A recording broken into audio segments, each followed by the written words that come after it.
zažil som v detstve takú nepríjemnú situáciu, ale spätne, keď sa na to pozerám, tak som za to vďačný, pretože ma to nasmerovalo a ako keby zobudilo vo mne tú takú skrytú iskru, si myslím.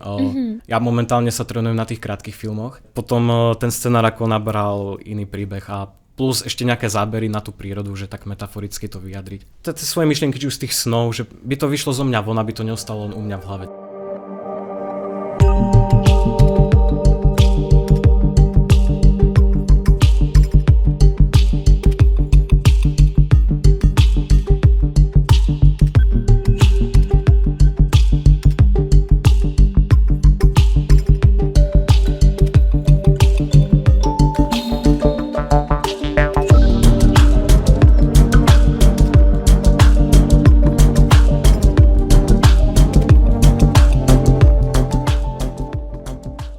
Ahoj, vítejte u dnešní epizody Creative Chatu. Já jsem Denisa a je tady se mnou dneska Benjamin Haverla. Ahoj. Zdravím, čau. Ďakujem, že tu môžem byť inak. Děkujeme, že jsi přišel. Před nás byl teda teďka položený notebook, kde máme 4 obrázky 4 postav, což jsme nečekali ani jeden z nás. Vôbec nie, toto som nečakal. Máme teda za úkol o těch postavách nějakým způsobem si teďka popovídat, jaké nám jsou nejbližší, co si o nich myslíme, pocity a takhle. Máme tady teda Jacka Sparrowa z Pirátů z Karibiku, Lizu Simpsonovou, Phoebe z Přátel a Shreka ze Shreka. Přijde ti na první pohled nějaká z nich nejbližší tobě? Áno, a je to Shrek, ale to si myslím, že skôr ako spomienky z detstva, že nejako samotná tá jeho personalita. Ale to ešte boli kazety vtedy. A som pozeral tie rozprávky na kazetách s kamarátom z rodiny a išli sme si toho Shreka, dosť často sme si ho púšťali.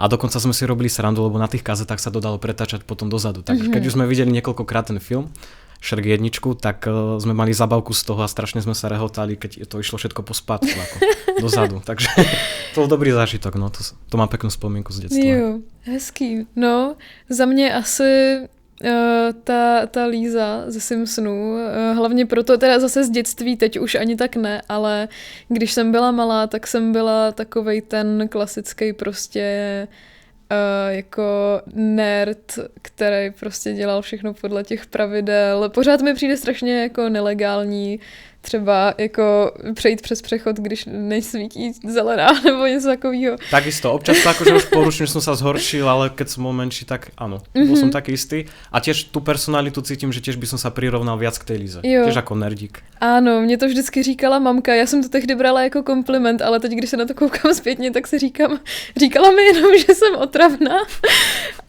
ale to už asi nezjistím teďka zpětně.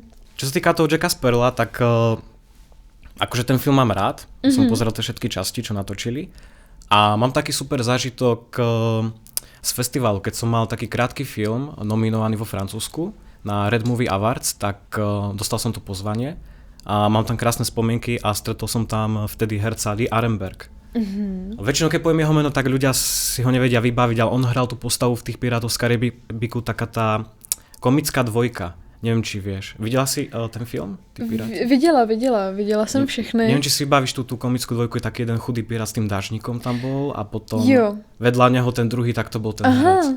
No a jaký to bylo teda to setkání? No tak to som bol v riadnej tréme, lebo nikdy by som si nemyslel, že ako keď som menší videl takýto film a že zrazu sa stretnem s ním naživo a ešte dokonca sa môžem s ním osobne porozprávať a ešte mi aj predstaví jeho ženu. Čiže krásne zážitky a ten prvý dojem od neho bol taký, že som vôbec necítil z neho taký ten egoizmus.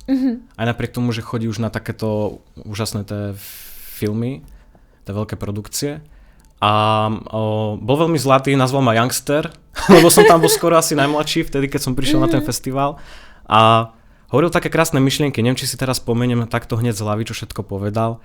Napríklad aj k tej filmovej režii povedal, že je dôležité nájsť si takú, on to tak umelecky rozprával, tak herecky, ako v nejakom príbehu, že je dôležité si nájsť ako keby tú filmovú rodinu, ktorej človek sa môže ako držať, že s ním pôjdu aj do neviem akých náročných situácií. Alebo že človek by si mal ísť aj za tým svojím cieľom, to si pamätám, že spomínal, pretože potom on hovoril taký príklad, že keď je človek starší a pozrie sa na seba do zrkadla, tak uvidí, ak som to pochopil dobre, že v sebe, čo všetko ako dokázal za toho svojho života. Takže ako zaujímavá konverzácia s ním bola. A pekná, veľmi pekná. Ty jo, tak to zní hezky, to jako je inspirativní hodně. Hodně, a ešte potom srandoval, že očakávam, že ho potom obsadím do nejakého filmu. Tak som sa tak zasmial a ešte stále cítim, že som na tej ceste, že sa rozvíjam a ja si aj vážim to jeho herectvo, čiže nechcel by som ho ešte zatiaľ znehodnotiť v tej svojej tvorbe, že cítim na sebe, že sa ešte stále musím rozvíjať a mám sa stále čo učiť, čiže uvidím, či to stihnem, ak príde správny čas, tak potom sa mu ozvem. No, aby pak člověk neměl do konce života pocit, že se má pořád ještě co učit.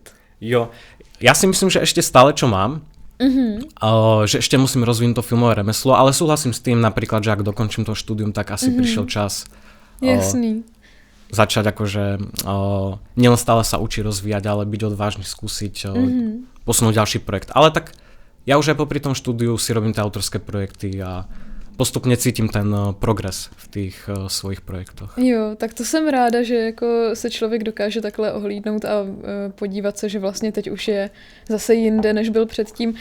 Mě totiž pořád jako vlastně provází, já jsem jako malá měla strašně ráda videa od Boba Rosse a on tam právě říkal, jak se člověk učí vlastně furt do nekonečna a jako tehdy jsem na to koukala, říkám, tohle nikdy nepřestane prostě, ale vlastně je to pravda, no, tak si říkám. Súhlasím, no a asi to je aj v každej profesii, že to nie je len v tej filmárčine alebo aj v tých animáciách, ale človek sa učí vlastne celý život. Je to tak. No a viděl jsi Friends, když tady máme teda postavu Phoebe? Áno, pár častí v televízii. Niektoré veci mi prišli komické, ale nepozeral som to ako nejak moc do hĺbky. Tak nejaké boli tam humorné situácie, ale tak viac si už nespomeniem. Som mal také tie iné svoje veci, čo som pozeral, ale pamätám si, že keď to mali rodičia pustené, tak to dali v televízii, tak som si to pozrel a niekedy ma niečo zaujalo, niekedy niečo nie. A najviac mi utkvela tá pesnička I'll be there for you. To mi tak najviac utkvelo. Pamatuješ si třeba, jaký jsi viděl jako první film? Nebo jaká je tvoje první vzpomínka na nějaký sledování filmu? Áno, a bol to animovaný film a to je akože moja prvá spomienka. Neviem, či to bol úplne prvý a ja si asi nespomeniem ani na názov, ale môžem to popísať. To bolo o takom psíkovi, ktorého vyhodili a on hľadal domov a našiel si domov u zajačikov. A pekná rozprávka. No a postupne sa starali o neho, lenže krmili ho tou zeleninou a mu začalo byť špatne, tak potom tie zajace mu hľadali domov a úplne koniec toho príbehu je, že mu ho našli u ľudí. Takže to má krásny koniec takto, že sa zajace o neho postarali a nakoniec nájde ten svoj domov. Už tam určite boli aj ďalšie nejaké zápletky. Toto mi tak utkvelo v hlave a to je asi ten taký prvý animák, čo si pamätám. Hezky. To byla zajímavá zkušenost a můžeme se teda přesunout na otázky. Dobre, super. Tak já začnu teda na začátku a zeptám se tě, jak vlastně začal tvůj zájem pro filmy, co tě k tomu vedlo s tím začít? Bola to taká zvláštna cesta. Ja si pamätám, že ako malý som zbožňoval počítačové hry a som to preháňal až tak moc, že ma museli rodičia stopovať. No a potom do rodiny sme dostali prvý iPad, možno to bol model 4, ak si dobre pamätám. Akože dneska už skoro každý má dotykové technológie, ale vtedy pre nás to bolo wow. A pamätám si, že moja mamina si na tom robila školenia, robila to v aplikácii iMovie, kde sa dali tie videá strihať. No a ja som sa na to pozrel, skúsil som to a tam prebehla taká tá prvá iskra, že to bol taký ten štartovací bod, že bolo super, že som mohol natočiť si zábery cez iPad a rovno v tom aj zostrihať. No a všetko ešte predtým, ako prebehla táto iskra, tak prečo som začal sa takto hľadať, že som skúsil ten iPad namiesto tých počítačových hier, bol ten dôvod, že zažil som v detstve takú nepríjemnú situáciu, ale spätne, keď sa na to pozerám, tak som za to vďačný, pretože ma to nasmerovalo a ako keby zobudilo vo mne tú takú skrytú iskru, si myslím. To také nadšenie robiť to audiovizuálne dielo, či už videoklipy, filmy. Ja momentálne sa trénujem na tých krátkych filmoch, tak bola to epilepsia. Akože ja som to mal v slabšom štádiu proti iným, ale potom som mal ako zatrhnuté tie hry a keď som sa postupne z toho dostal, tak som sa začal hľadať A preto som potom vyskúšal aj ten iPad, že to bola taká náhrada za tie hry a tam prebehla tá iskra potom. Hezky. A tak som sa ako začal postupne formovať a tak to všetko začalo. No a když si teda poprvé zkusil ten iPad, tak napadlo tě už tehdy, že to je třeba něco, co bys chtěl dělat profesionálně, nebo tehdy ještě takový myšlenky ani neměl? Myslím si, že nie, že bola to skôr taká náhrada, že som to mal ako hobby. Začal som volať chalanov a som rád, že ich to bavilo, že sme si natáčali také detské seriály na detskej úrovni. Napríklad, že sme to mali drevené meče a už tam fungovala tá detská kreativita, fantázia. Aj keď prebehlo auto, tak sme to využili, že to je nebezpečný kočiar a tak. A tak som sa postupne začal ako formovať aj s chalanmi a potom si pamätám, že také prvé semienko do mňa zasadila triedna učiteľka Markovičová, za čo som jej vďačný, lebo my sme s chalanmi sa rozhodli potom skúsiť aj Lego stop motion animáciu. Pamätám si, že to letelo vtedy na YouTube, že sa robili rôzne Lego stop motion animácie a ona nám potom ponúkla súťaž tým, že sme urobili Lego animáciu na Vianočnú besiedku. Tak si to zapamätala a potom nám ponúkla súťaž. Už neviem, či ona ako vedela o tej súťaži, alebo je to niekto posunul, tak nám ponúkla s názvom Mladý filmový tvorca. Kde, to bola slovenská súťaž a tak sme sa skúsili zapojiť. No a tam mám také krásne spomienky, že bez toho, aby ma niekto viedol, lebo dneska už tie deti majú možnosti, že môžu chodiť na workshopy, tábory, alebo sa to aj učí na základných umeleckých školách. Maximálne vtedy, keď sme sa prihlasovali do tej súťaže, tak mi učiteľka pomáhala z tej literárnej stránky textovej. No a tá krásna spomienka je v tom, že sa nám podarilo obsadiť krásne tretie miesto. Bez toho, aby ma niekto viedol, takže vtedy som bol úplne z toho nadšený, si pamätám. Čiže potom sa následne stalo, že nám učiteľky začali posielať viac takýchto súťaží. A pamätám si, že sme získali rôzne ceny, napríklad aj za trailer. Bola súťaž o zostrihanie najlepšieho traileru. A potom už si myslím, keď sa začalo uvažovať o tej strednej škole, že kam ďalej, tak už som cítil, že sa chcem tomu venovať aj profesionálne. A myslím si, že tak v tom 9. ročníku alebo v prvom som už vedel, že sa chcem tomu venovať ďalej a preto som potom skončil aj v Prahe a študoval som tie animácie a vizuálne efekty. Takže vlastně díky tady tom hezkým třetím místě na té soutěži se to tak nějak přehouplo, že se nad tím začal přemýšlet teda jinak. Áno, presne tak, že ako keby sa mi to tak aj ukazovalo samé, že asi by som sa mal dať tou cestou, že smerovať sa. A aj vnútorne cítim, že to mám rád, že ma to baví, takže tak. No tak super, no a když už jsme u těch soutěží, tak nám pověz, jaký je to pocit účastnit se festivalu, jako je třeba Bratislava International Film Awards. Tak je to super, že ako tí organizátori, že si nájdú čas a že organizujú takéto eventy, lebo páči sa mi na tom, že nás to tak spája tých umelcov, či už sú to animátori alebo filmári, tak ono je super, že aj ja keď spravím nejaký ten projekt, tak to môžem vidieť na tom veľkom plátne, čo je super. A okrem tej mojej práce je super, že si to zdieľame navzájom. A najviac, čo si z toho odnesem, že keď mi je niekto sympatický, tak tie kontakty, že ten potenciál na tú budúcu spoluprácu. Takže okrem tých, akože toho krásneho zážitku, že človek môže vidieť tie filmy, vidieť aj ten svoj vlastný projekt, tak aj, že si získa ďalšie kontakty a potom aj tá tvorba toho projektu vstúpa o ďalší vyšší level, že človek tam spozná ďalších šikovných tých umelcov a potom tá práca vyzerá opäť lepšie, keď sa robí nejaký nový projekt. Jasný.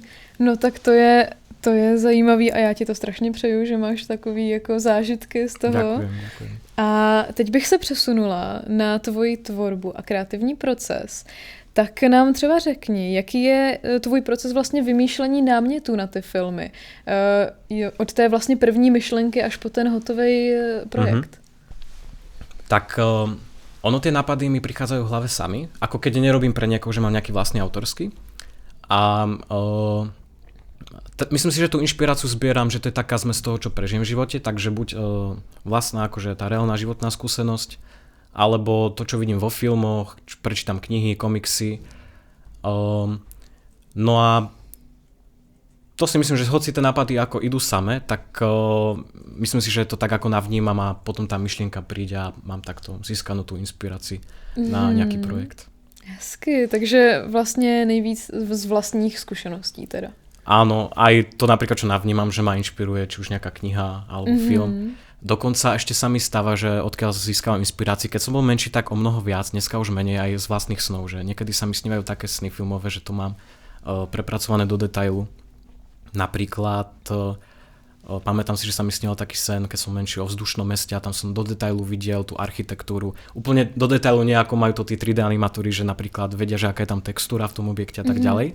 Ale napríklad hneď som mal v tom sne ukázané, že farby, že boli zelené oblé strechy, potom tá kultúra tých obyvateľov, potom hlavné postavy, že aby my ľudia zo Zeme sme sa vedeli dostať na takéto mesto, tak ako museli nájsť magické lano, hodiť ho do vzduchu a potom sú tam rôzne zápletky, že zase tí ľudia, obyvateľia z toho vzdušného mesta nemôžu sa stretávať s nami, s ľuďmi zo Zeme a už tam vznikali konflikty. Čiže občas sa mi stane, že takto získam inšpiráciu aj zo sna, že sa mi to prisnie. Tak to je tá nejvíc cool věc, co jsem slyšela dneska.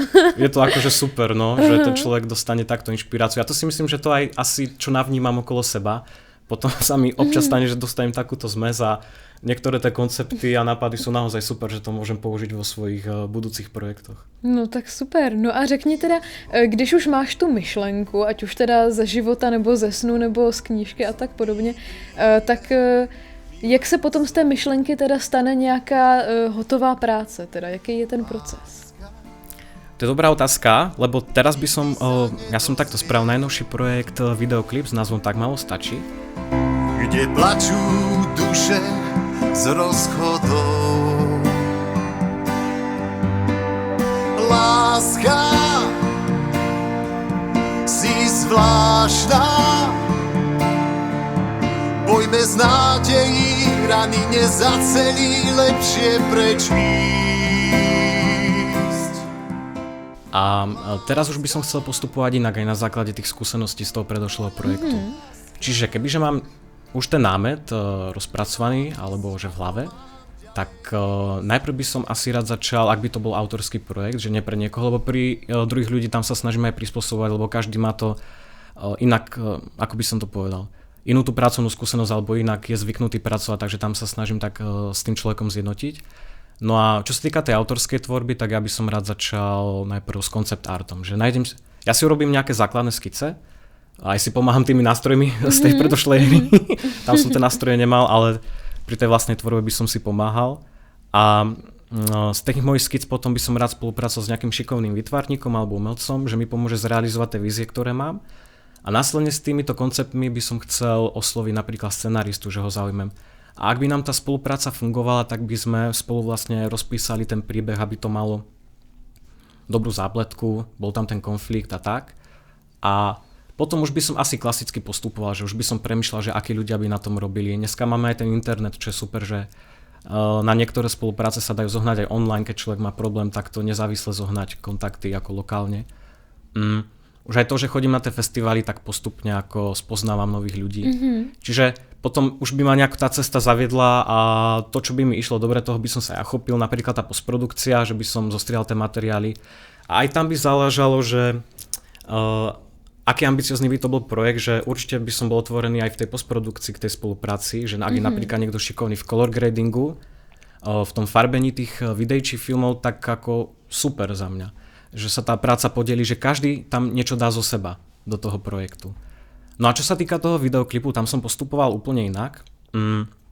Keď som už mal ten námet v hlave, tak mal som dvoch ľudí, ktorých som chcel osloviť do toho projektu. A to bol môj ocino, čo robil hudbu, a Nataša ako animatorka a výtvarnička.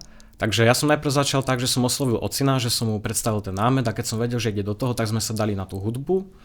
A keď bola spravená kostra, tak som potom následne išiel za Natašou, animatorkou, a keď aj ona išla do toho, tak som sa fest potešil a začal som na tom potom pracovať, že som robil tie prvé storyboard koncepty a potom som jej to ukázal a začali sme debatovať, lebo ona má svoje také špecifické výtvarnú aj animáciu a cítil som, že sa to hodí do tohto projektu, ten jej výtvarný aj animačný štýl. A tak sme potom išli netradične, že sme si rozobrali 1 minútu, riešili sme či už z vizuálnej stránky alebo príbehovej tie nápady, myšlienky a tak potom sa to realizovalo a tak sme sa postupne posúvali po tých minútach. Čiže Je to zaujímavé vidieť aj to porovnanie toho procesu, že ako som pracoval pri videoklipe a ako by som chcel pracovať pri tých svojich budúcich projektoch. A ešte kto vie, že či sa nenainšpirujem potom aj na tej filmovej škole v Pisku, že zase tam ma môže niečo obohatiť, či už z toho pracovného procesu, že ako postupovať od toho námetu, takže uvidím. No, tak je to možný, všechno se může stát. A řekni mi, stalo se ti někdy třeba, že jsi během projektu, když už si ho měl rozpracovaný, potřeboval nebo chtěl změnit hlavní námět? To je dobrá otázka, rozmýšľam. Asi hlavný námet nie, ale mám zážitok, že napríklad pri takom krátkom filme, ktorý som robil v roku 2021, čo sa dostal do toho Francúzska, tak bol COVID a vtedy tie moje tie plány padli, pretože sme sa nemohli stretávať, ale napríklad ja som mal výhodu, že žijem blízko hôr, tam z Martina, tak sme chodili do prírody a potom som rozmýšľal nad tým svojím scenárom, lebo námet ostal rovnaký, ale niektoré scény mali byť úplne inak, tak som sa rozhodol ísť viac do takej metafory, že scény, kde mali byť aj ľudia, kde som to mal s nimi natáčať, tak som sa rozhodol natočiť proste len prírodné zábery. Maximálne u seba doma natočiť niečo cez green screen a doplniť sa tam ako silueta, pretože keď som šiel s maminou na turistiku, tak si pamätám, že sme mali krásnu inverziu tej prírody a tak ma hneď napadlo, že použijem časozber, čo znamená, že zrýchlim ten záber a bolo to krásne, že ako keby taký veľký oblak sa hýbe medzi tým lesom. A potom cez green screen som ešte doplnil seba, vtedy som to ja tam zahral a ešte jednu osobu ako siluety do tej hmly. Čiže potom ten scenár ako nabral iný príbeh a plus ešte nejaké zábery na tú prírodu, že tak metaforicky to vyjadriť. Čiže takúto mám skúsenosť, že síce nie námet samotný, ale že možno tak 50% toho scenára úplně jinak nasmeroval ten filmik. No a když už jsme u toho, tak stalo se ti někdy během té práce, že jsi třeba zasekl, měl jsi nějaký blok a jestli jo, tak co třeba děláš, aby se z toho dostal? No áno, stáva sa mi to dosť často, pretože to, čo ja vidím, alebo tie námety, čo mám, alebo nápady v hlave, tak sú také len akoby pucle časti, ktoré ešte treba spojiť a dať dokopy spolu. Čiže mne najviac pomáha to, že keď už napríklad aj sedím, či už ak je to predprodukcia, že vymýšľam ten príbeh alebo scenár, tak keď sedím nad tým, tak keď sa zaseknem, tak pre mňa je najlepšie vtedy stopnúť, že zavrieť to a dať si pauzu od toho pár hodín, niekedy aj jeden deň, že pozrieť sa na to neskôr. Čiže v tej predprodukcii toto mi tak pomáha, že stopnúť. Ale aj niekedy, keď robím nejaký research alebo tá technická stránka toho projektu, že zrazu mi tá technika, keď strihám postprodukcie alebo sa učím v Aftroch, tak keď mi to nefunguje, tak najlepšie zavrieť a niekedy sa mi stane potom, že v iný deň zrazu na to nejako prídem, že či už po tej technickej stránke alebo tej nápadovej. Čiže toto je také pre mňa najlepšie riešenie. A to ma inšpiroval aj spisovateľ Neil Gaiman. Ja som pozeral od neho masterclass a vedel ma tak zaujať, čo sa týka toho rozprávania, že ako písať ten príbeh. A tam si pamätám, on tak vravel takú radu, že zase z hľadiska toho ako spisovateľa, že keď človek ako píše si ten príbeh a potom napríklad, už neviem, či povedal presne, neviem ho presne citovať, že si to nepamätám, že keď to dopíše, tak je dobre zavrieť tú knihu, to, čo mám teda rozpísané, dať si týždeň pauzu, že robím nejaké veci z každodenného života, potom znovu si otvoriť tú knižku a dívať sa na to nie ako spisovateľ, ale ako čitateľ. Že či by aj mňa, keď to zaujalo, že keď si takto dám pauzu, že snažím sa na to zabudnúť, že či by ma to bavilo čítať, tak čo som si ja z toho zobral, bola tá pauza, že keď je človek prepracovaný, nechať tie myšlienky, ako to povedať, vychladnúť, alebo uvoľniť tú myseľ a potom znovu sa na to pozrieť a potom sa mi stane, že viem pokračovať ďalej.